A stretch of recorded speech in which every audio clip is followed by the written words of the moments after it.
Hello, and welcome to Insightful Conversations with your host, 3 Principles practitioner, Del Adey-Jones. Join her each week as she welcomes some of the world's leading 3 Principles teachers and practitioners who share how this understanding has dramatically improved the quality of their lives and the lives of those they work with.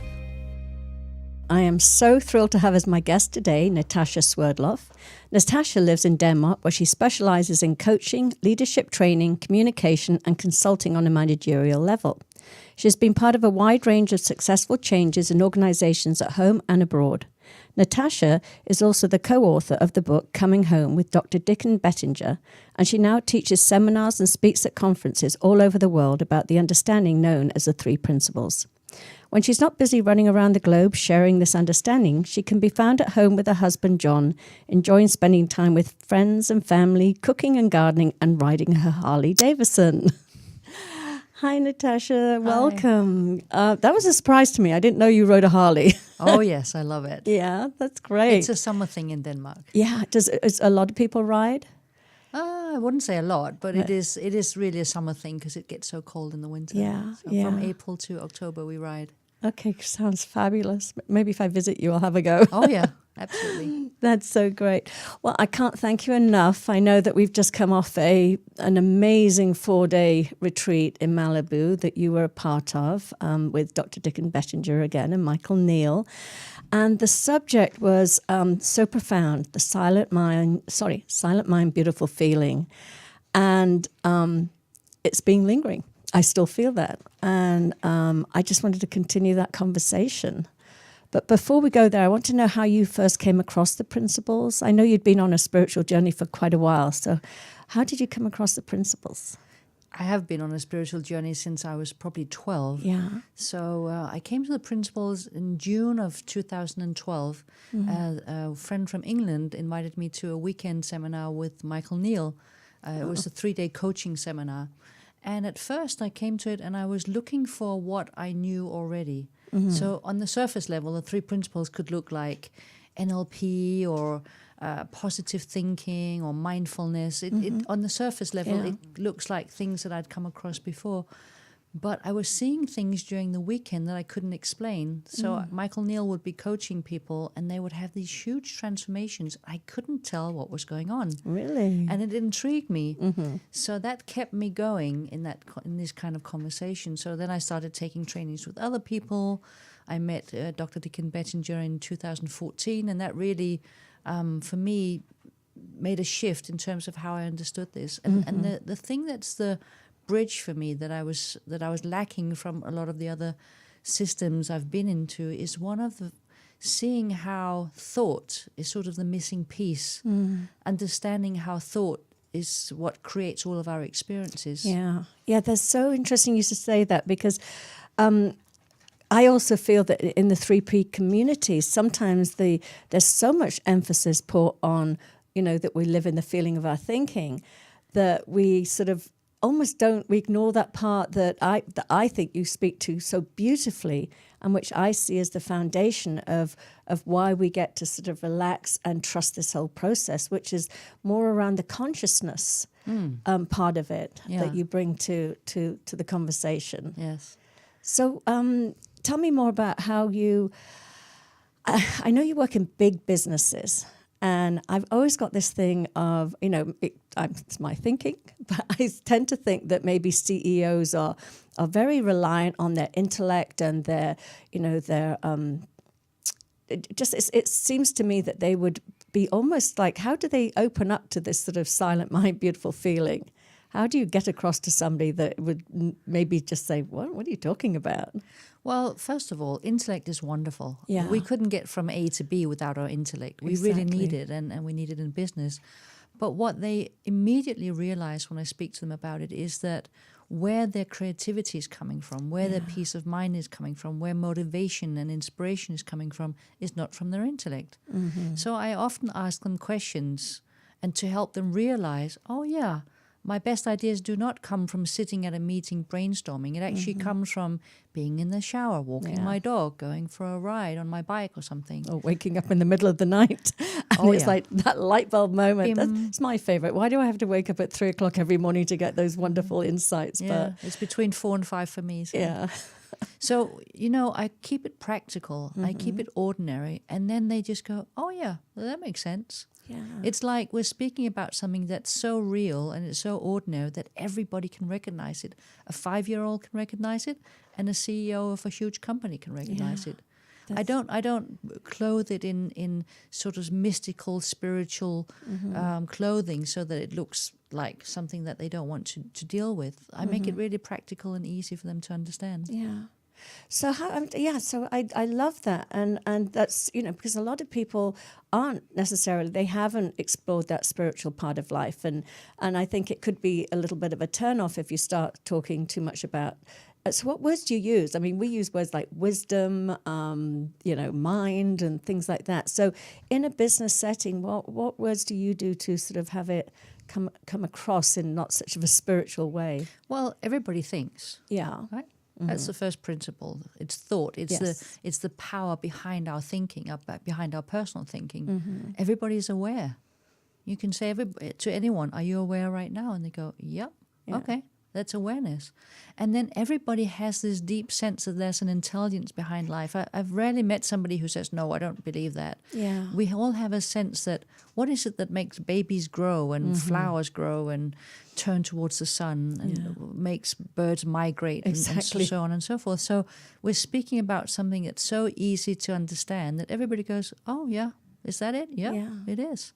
Yeah, that's great, because I had a client the other day where, I was sort of checking in with them, not sort of, are you spiritual or not, but just checking in to get a feel of where they were at. And they definitely, I could tell, were very, very much, it's the outside in, and what I'm going through and feeling right now is because of my environment. And then when you do touch on that intelligence behind life, what it is that's, as you say, making birds go in the right direction, or babies grow into grown-ups as opposed to something else, acorns to oak trees. It was like that moment was like, oh, yeah, I can't argue with that. No. Yeah. So making it really practical and simple, that's really my way in. Asking them questions like, well, if you're sitting in traffic and you get annoyed, can other cars really make you annoyed? And they kind of think about it. First they go, yeah. And then I go, really? So do they have this special power that they put into you while they're just around you? And they go, no. Or I ask a question, have you ever been in a long queue and not been annoyed? And they go, yeah. Okay. So it's not the queue. I guess not. Yeah. So then we start talking about feelings and moods and how our thinking has an effect on what we're feeling and that sort of connection. And that's often how I start the conversation, speaking to something that's so simple and so ordinary that they go, oh, yeah, it's not so complicated. Yeah, and I love it. It's that. And also showing them that, that by quietening the mind is when they get that wisdom and guidance comes through, and the busyness that we do in this in our lives and in our work or even in our homes of constantly planning and strategizing and getting frustrated because we're not getting the answers, and then just realizing that just getting quiet, they'll just naturally pop up. And everybody can see that. So I ask a lot of questions because I want them to have the realization to see that where does my best ideas come from? Where does my experience come from? And I often point them towards the awareness behind experience because whatever experiences come and go, we think, we feel, we sense things, we perceive things, all of these things come and go.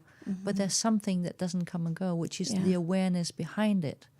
And pointing them towards the awareness automatically throws them into the present moment and into the silent space.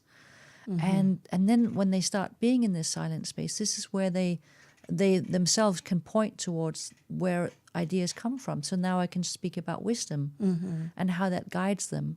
And they go, oh, yeah, that's right. That's exactly what happens. Yeah, I have to say it was... being in, I can't remember the workshop we were up at in Topanga last year. I think that's when I really started opening up to that the what's behind? What's behind? I mean, to say those questions you have, they're so fabulous, and they really get you to have some perspective.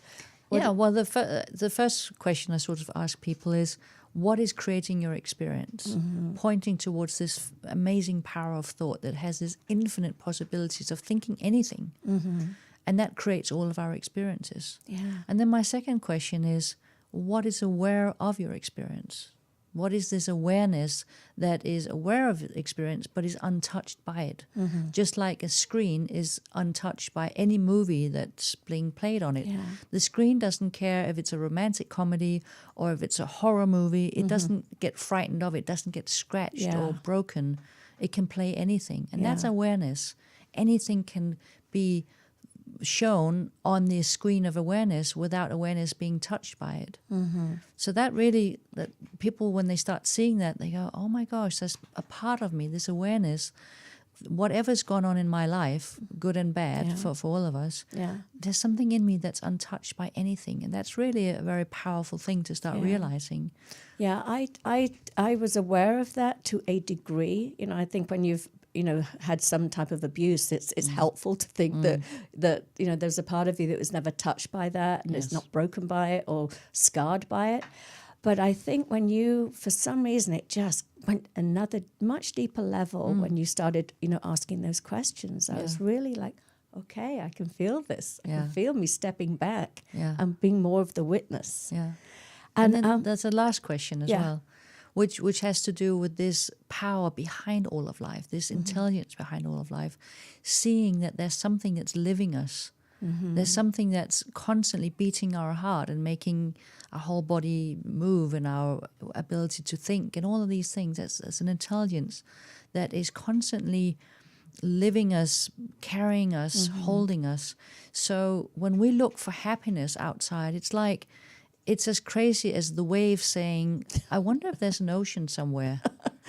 Right? We are the ocean. That's hysterical. I love that one. That's a new one for me. That's so great. And it really is. It's like such a relief. It is. I mean, it really is like taking your hands off the wheel and just trusting that you are being steered in the right direction and that, as we say, wisdom has our back. Yes. And sort of letting go of that, the efforting and the ego, who seems to mine. I think I was sharing with somebody the other day. I never trusted mine that much anyway, so it was easy for me to let go and go. Something behind me or is through me is taking care of me. Yeah. I'm better off like paying attention to that than me figuring things out. And then life is much easier. Yeah, it's much more beautiful and easy. And now I can stop spending so much time thinking about how will I solve this? What will I do? Letting go. And being guided by something that's always there, that I can rely on. It's actually, in fact, the only thing I can rely on. Yeah, that's beautiful. I think I shared with you, this is how this radio show came into being because, I was feeling that my last show was sort of coming to an end and I was sad. I thought, gosh, it's coming to an end. But I just sort of went, okay, it just feels ready to let go. And then all of a sudden, this wisdom just said, hey, no, split your hour and half an hour and just focus on what it is that you really, really are interested in and love, so passionately and want to share with as many people as I can. And that was pure wisdom because my head was certainly not planning that one. I was almost a bit like, well, where did that come from? Yeah. But it felt right, and that's why we're here today, having these great conversations. And again, this is something that happens to every single person. They have an insight into, I want to study this and not that, or I should leave this relationship, or I should go into this relationship, or I want a new job, or I want to move to a new place. Yeah. It happens intuitively, we could call it, but it's really wisdom guiding us towards a new way. Yeah, just being open to that. And as you say, and I think the wisdom is a lot louder and clearer when we have a quiet mind. Yes. Yeah. So there's another thing you shared at the weekend that I loved, and that was when we were talking about the sort of the false self that we create, that we sort of. So you share it so beautifully. Well, the thing is, why are we not always in this beautiful feeling? Yeah. Like, why don't we always have a silent mind? Because it's always there, underneath the babbling thinking that we have. So one of the reasons is that when we are born, we're in this beautiful feeling. There's this oneness with everything. And then slowly we learn concepts. Like, this is me, and this is my hand, and that's my mom, and that's my dad, and, whatever it is that we have in our environment. And slowly but surely we start thinking that, oh, I am a girl, I'm good at math, or I'm Danish, or we start labeling ourselves. And this labeling in ourselves, the metaphor I used is, it's kind of like making a cardboard Natasha that I'm holding in front of myself. Like, this is how I think other people want to see me. This is how I want to see myself. And I'm kind of holding on to a cardboard Natasha that always has a great hair day and is always happy and smiling. And, like a lot of people use Facebook for just, oh, I just got flowers and I'm going on a vacation. There's this cardboard image that I want other people to see me as. And I want to see myself. Yeah. But often people are really insecure and they are afraid that somebody will see, oh, it's just for show. It's not really who I am.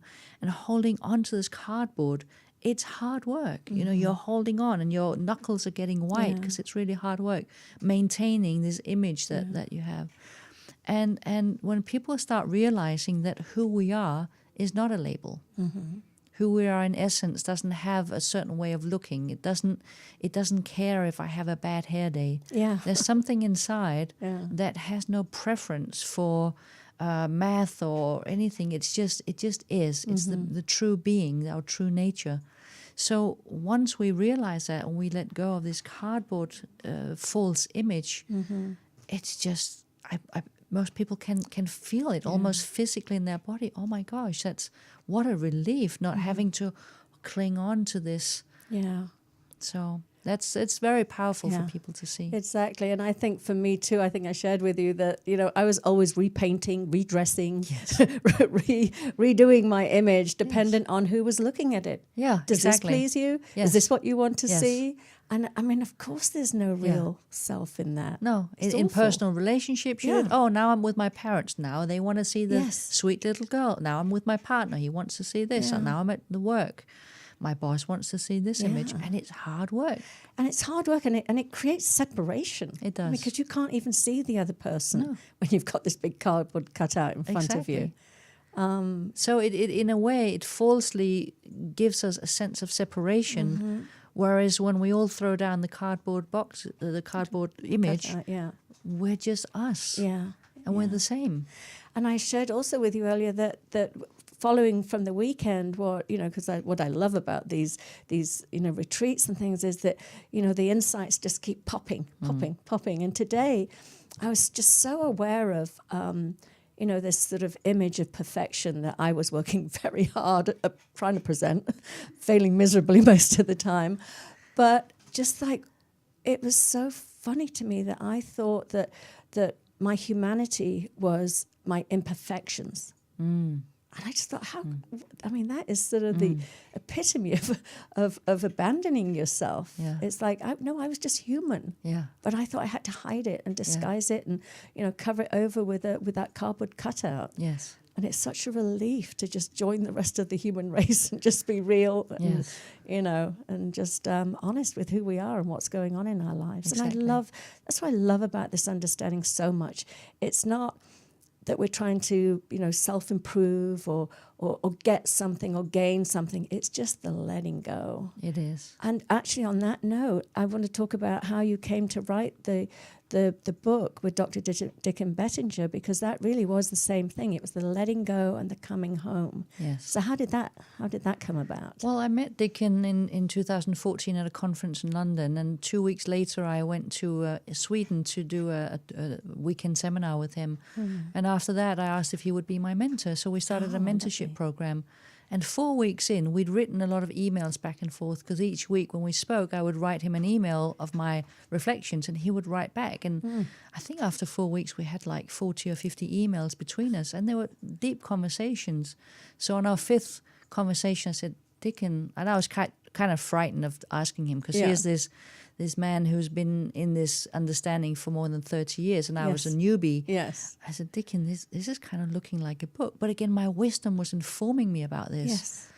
my ego was saying, no, you can't possibly do that, and who are you to think that this guy would write with you? But something kept saying, just ask him the question, and I did. That's so beautiful. And Dickon just said, I've been thinking the same thing. Yeah. And it is one of the, I think, I mean, as I said earlier, I've given so many copies out to so many people because it's so accessible, it's so beautiful, it's so simple, it really just lays out exactly what this understanding is pointing to. So, yeah, and it's so funny, you know, confession time here too. Part of me was like, and who am I to ask Natasha Swerdloff if she'd be on my radio show? So it's funny when we just do those things with each other. And we all do it. I know we all do it, exactly. We're human beings. That's why I love the fact you shared that, because I was thinking, gosh, I never would have thought that you would have thought that about Dickon. But, you know, your wisdom pushed through. You knew that, and thank goodness it did. So yeah, there really was something guiding me and guiding Dickon to say yes, because I'm sure he could write with anybody. You know, somebody who'd been in this understanding for longer than I had. But there was something in both of us that seemed right, and what we were really good at was staying with the feeling. The whole time we wrote together. It was about almost 2 years that it took us to write it, because we live in the United States and in Denmark. So we spent a lot of time, whenever we could see each other, we'd be in the same room, but otherwise it was on Skype. Yeah. And what we were good at is just staying with the feeling. Like every time we would get into an intellect and start, well, is this right? Well, what do you think? Well, I think this. And we could feel it immediately. The feeling was gone. The feeling of depth, of truth was gone. And then we would have to take a break. So either, okay, speak next week, let's reflect some more about this, or if we were together, let's go for a walk or have a cup of tea. Yeah. So, yeah. That's so funny. That reminds me of, I'm a painter and figurative painter, and sometimes like when I would take classes, the teacher would say, okay, now step away from your canvas, walk around the block, do something. And I'd be like, no, I've only got so much time left, I have to stay with it. And they were like, no. Yeah. Part of the process is stepping away and coming back with fresh eyes. Exactly. Because sometimes you're just so in it, you just don't see clearly anymore. So and once you get sensitized to that feeling of, oh, it's my intellect writing now. Yeah. And which is not, in this type of book, you don't want that. No, exactly. And so we were in this feeling, which also means that when people read it, they sense that feeling behind it. And the feeling is what guides us home. That's why Sydney Banks always used to say, listen for a feeling. Yes. The feeling guides us home. So that's what we are trying to point to. I know that the weekend was so beautiful because it was just, the feeling was just pulsating in the room. It was palpable. It really was. Yeah. It was incredible. Yeah. So I know you have the, I might want to make sure I say it right, you have the Principles Institute, and that can be found online. Yes. And what sort of things do you offer on that? I know that you put some videos up, and you also have workshops coming up. Yes, so workshops. I do intensives with people who come to my home. I sometimes do intensives when I'm here in the States, when people ask me when I'm here anyway. Wonderful. Yeah. I do coachings with people from all over the world, from Australia to Europe, United States. Zoom is so wonderful. The internet is amazing, so I can work anywhere. Yeah. So I do lots of different things. That's fabulous. And I know you're back here in April. You're here for the big conference. Yeah. So can you talk a little bit about that? The conference this year is a lot of sometimes we loving them call them the first generation students of Sydney Banks. So they're all going to be there speaking. So I'm just there as a student this time, which is wonderful. Oh, great. So that's coming up in April in Manhattan Beach. Yes, so it is. If anybody wants to go online, you can just plug in. I'm forgetting the name. It's 3PGC. Exactly. Three Principles Global Community. Yeah. On there, you can see all the events that are posted from all over the world. And what about your own personal workshops? I know you've got a few coming up. You've just done one in Costa Rica, which I... Oh, that was wonderful. Yeah. I did one with Dickon in Costa Rica. Yeah. And then the next time I'm back in the States will be in October, where I'll be doing something again in Malibu. The same place that we were at. It's going to be the 18th, 19th, and 20th of October. Okay, fabulous. And is that the women's one, or is that just open to everyone? It's open to everyone. Because I know there was talk about just one for women at some point. Yes. So that's in the works too? It's in the works. It will come. All right, wonderful. Is there anything you just want to leave it? We're actually beginning to wind down, if you can believe it or not, but just any thoughts that you'd like to leave with anybody that's listening, maybe for the first time, and they're just like, where do I go from here? What is this? I'm intrigued, but where do I go? Well, first of all, it's something about just noticing, is there something resonating in you when you're listening to this about, oh yeah, there is this space inside that I sometimes fall into naturally, where it feels just really nice. And if you have a sense that that's something that you want to explore more, there's so many resources online about the 3 principles. You go on YouTube and you put in 3 principles and you will see lots of fabulous presenters. There's so many from so many different countries, and there's so many different subjects from addictions, abuse, hospitals, prisons. There's really a lot of resources online. So I know, I love it. As George says, when you have this understanding, all boats, rise with the tide. Yes. It just impacts every area of your life. I mean, it does. It certainly helped me in so many areas. I can't even begin to list them. But just even that respecting that we all are sort of walking around in our own little sort of thought-created bubble and separate realities. It's just taken the pressure off expecting the other person to see it the way I see it. Yeah, and just in a personal relationship, the fact that you know that my husband is not the one making me happy, and he's not the one making me sad. Yeah. It takes off the pressure completely from the other person, and then we can walk through life together, celebrating. Yeah. And giving each other the space when either one of you are maybe in a slightly low mood or, but it's not personal. That's the other thing. I used to take things so personally. Yeah. And again, not anymore. No. It's just, I just really respect that I don't really have that power to affect you that much. No. To make you mad, happy, sad, any of those things. The implications are beautiful in work, in personal life, with friends, with family, with your partner, as a parent. The implications that where you understand that we live in separate realities, and there's something creating my experience that has nothing to do with you. Yeah, totally. It really takes off the pressure from the other person. I can imagine, that subject to separate realities, especially in big businesses where you have a lot of, internal, maybe conflict and or allegiances and alliances, and it's very, very helpful. That's the companies I work with. Conflicts stop because they don't blame each other anymore, and creativity rises when people start working together instead of fighting each other. So it really is a beautiful understanding. Yes, it's a win-win for everybody. It is. Well, thank you so much, Natasha. This has been amazing, way too fast, but I'm really glad you did this little pit stop, because I know that you're only here for a couple of days before you head back to Denmark. So thank you. It was wonderful. Thank you.